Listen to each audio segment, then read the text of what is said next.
Good, really good. We started off in California, and then up to Canada, and been crossing over to Canada. So it's been good. It's always better to play a full set, of course, and to play on your own terms. We can bring our own, uh, yeah, everything. Although we don't bring the dragon ship that we had the last times, so it's going to be a little bit stripped down. But it's nice to play a full headline show.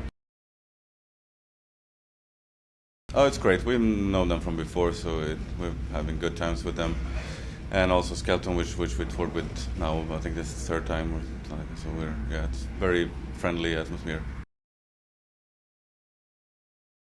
I think it's been good responses. It seems to go well with the old material as well. So yeah, I don't know. It's been good. It's always more fun to play new songs because um, it's not in the backbone yet. Well, it's started to get now after a year, but it's always a little bit challenge in the beginning, at least, to transfer the new songs to the live setting, and don't really know what you're gonna expect. But now they start to feel like old songs, so it doesn't really make a difference. Yeah, that's really tricky. Yeah, we always try to please everybody and ourselves and play the songs that we want and play some new songs, play some old songs. But I mean, yeah, when you have 9 albums out and you play 90 minutes, it's difficult, and it's also a little bit frustrating if you decide to play a wild card or an old song or older song, and there's going to be maybe 10% in the crowd that likes it or enjoys it, and it feels weird for us to stand on stage and performing for everybody just for those 10%. It's kind of, yeah, it's tricky. No, we've actually managed to play all our songs live at some point. Um, there's always a couple of songs um, that never made it to the set list when they were new, but then when we did like a special gig or anniversary gig or something like that, we did play that song at that time. So up until now, we've played all the songs at least one point. No, they're all fun. I mean, it's they're all fun when everything clicks and when you're just enjoying what you're doing and you don't have to think about the actual playing. You're just thinking about rocking out, and then it's just fun. Well, a huge deal, of course. I mean, when we started out, uh, there was no money, and we played for a case of beer, and that's it. And now we've actually made a living out of it since 2006. So it's changed a lot, and also the pressure of like having to being able to maintain, like, to pay your bills. I mean, if yeah, we'll just continue doing it for as long as we can. But it's changed. But I mean, the writing of the music and the performing, I don't think it has changed very much. It's pretty much the same. We still do go out and do our thing live every night, the same what we've done always in the past, and it's just that, yeah, there are more people liking us now than it was 15 years ago. Well, we don't really consider us rock stars, but for us it was good, obviously, because then we could concentrate full time on the music. But it's also a pressure. I mean, obviously, as a musician, you don't really have health benefits. You don't have social security, and we don't have a pension fund or anything like that. So this is it. This is what we have right now. We don't have any money saved up. We're able to pay our bills every month. That's about it. So it's like it's not a rock and roll lifestyle per se. So obviously, when it's not working out, we're gonna have to go back to do our day jobs, and then we're not gonna be able to tour as much as we do now. So it's gonna be less. Yeah, I guess that's something that changed, and that's something that people think maybe changed when you become a bigger band. But then when you become also a bigger band, there's bigger productions, there's bigger costs for everything. You have to start paying for everything that you didn't pay for before. Well, our record label paid for it before, but now we're paying for it ourselves. So it's yeah, there's a lot of like stuff like that that you don't really when you started out as a musician, things that you didn't really think you would have to think about. I mean, we just wanted to play our music and rock out, and that's it. But then as life catches up on you, and you kind of have to step up and know what you're doing as well on the business side. I think we've been fortunate enough that we started on a low level, and we've been progressively getting bigger for every year, pretty much. So it wasn't a huge step at some point where it's just like, wow, this is crazy. So it's just been progressively uh, different all the time, and we've learned how to live with it as it progressed. So and with the experience that we have being in the business for 15 years, also, I mean, we've made our mistakes. We've trusted the wrong people and lost money on stupid shit and stuff like that. Had buses crashing down or getting stranded at an airport or stuff like that. That happened to everybody in their career. But yeah, we managed to stay on top of it. And yeah, I mean, obviously, as you become older, you do things differently in life, just in general. I don't think I can't really think of one example where in the music that it would be different. I mean, yeah, of course, maybe not so much now, but maybe a couple of years ago, if we would meet someone new in the industry, like maybe an agent or a management or something like that, we maybe wouldn't. We don't trust whatever they say straight away. I mean, it's not going to be like, oh, you sign with us and we'll give you cars and houses and everything. That's never going to happen. And if someone promises that, then it's pretty sure that that's not going to happen.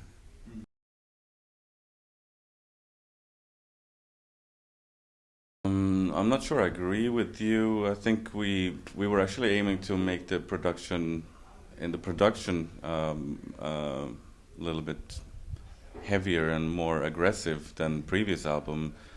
But this, if you refer to the songwriting, I think, I mean, we never start, never plan what the next album. Well, yeah, there's a plan, of course, but the songs and the riffs and everything that they just come, that they come out of creativity, and they usually have like a life of their own. Like you may start out with an idea of what it's going to become, but then when every piece is put together, it turns out to be something completely different. So you never know exactly, or usually don't know exactly what the song is going to turn out to be.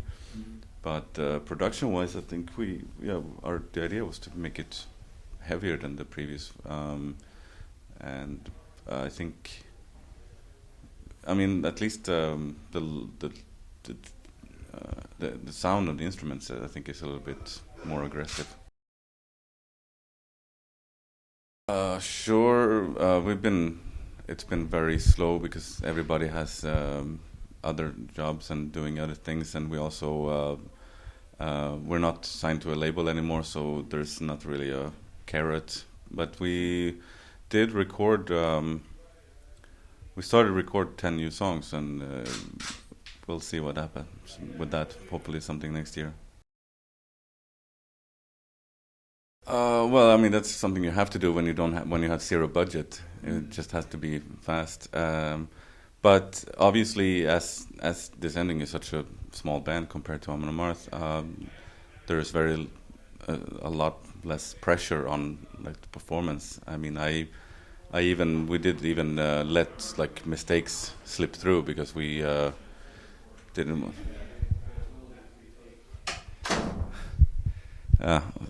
Yeah, we let mistakes slip through just because we wanted it to be like a live recording, basically, and pretty much more how we recorded the albums back in the days in the early '90s. We just you did a couple of takes on each songs, and the best take, you stuck with it, and that's going to be it. You don't go in and like fine polish everything. And I think sometimes it's good to let the human factor be in there and let it be, I don't know, humane. Definitely Fate of Norns. If you're talking about Amon Amarth, then Fate of Norns was the most difficult album that I recorded, and I think for everybody else. At the time, we had there was problems within the band, and there was also we were risking of getting dropped by Metal Blade because our sales wasn't as great. And so they lowered the budget for the recording. We couldn't afford to be the whole band in the studio. We had 3 weeks booked, but we couldn't get time off from work enough to get paid to be in the studio. So I was in the studio during my recording alone, and guitar player was alone. There was no one together in the studio at one point, which was not perfect for us. It was very, it felt, I think now 10 years later, which it is 10 years ago that album came out, we learned to live with it, but at the present time we were pretty unsatisfied with how it turned out, because it was a struggle between everybody to record it. No, we don't. No, we do it the same way we've always done it. Of course, the people who are responsible for the press, which is the record label, and if there's a promotion company or something like that, they will use social medias more. And of course, they tell us to post stuff on your Facebook or whatever. But in general, I think we've always had the same approach, and we don't want to.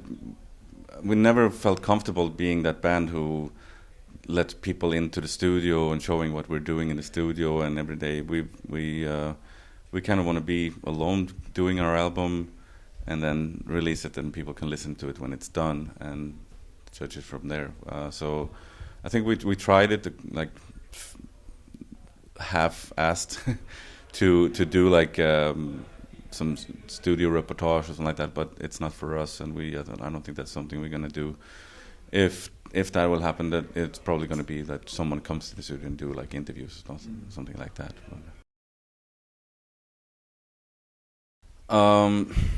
It's such a sensitive subject, and I think, everybody are experts on the internet about it, especially kids that are writing on forums or whatever, who actually have no clue what it's like to being in a band and being on the level. But since as an artist, I want people to enjoy my work, my artistry, and it's not free to record it, and it's not free to. It can't be. If it's then. So as it is now, it doesn't really. It works for us. For example, we've been able to build up a name, and we have promoters that are willing to book us because they know that we will draw a crowd. We have a record label that will release our albums because they know that it will sell still.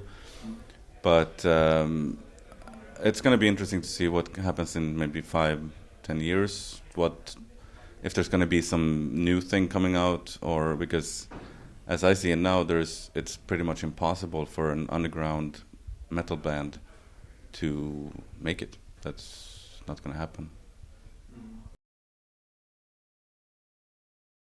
No, not per se, but I know Rob Halford is a big fan of not only Scandinavian metal, but all sorts of metals. And I've seen him he actually listed Twilight of the Thunder God as one of his favorite albums for that year when it came out. So he's very aware of the scene, and I think he might be influenced in general by the metal scene. It's not just by us, but it's always nice to see. It's of course, as for me growing up in the late '80s, and one of my biggest metal events was going and watch Judas Priest in '91, to see that he recognizes our band. It's mind blowing actually. So that's kind of weird. I found that I'm not really ashamed of like what I listen to, and as I get older, I open up and listen to more and more different stuff. For example, when I'm home in my car, I rarely listen to metal unless it's like a new album that I put in the CD player or something like that. Usually I just listen to the natural radio station, which plays mainly pop, but I mean they play some rock and metal as well. But so I'm in all either, and if it's a good song, like if they have a good melody and stuff like that, then I'll like it. I mean, I don't buy their album maybe, but I'll listen to the song and I enjoy it.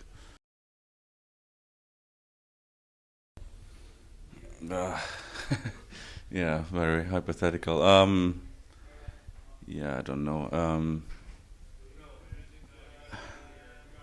I I think yeah, okay, I would say actually, because when I was a kid, I always wanted to be a pirate and in like a pirate ship in the like 15th century or something like that, 16th century. So I would probably be a pirate, sort of raiding cities. I actually did the military service in the Navy because of that, and I wanted to do a career there. But then I started in a band, and yeah.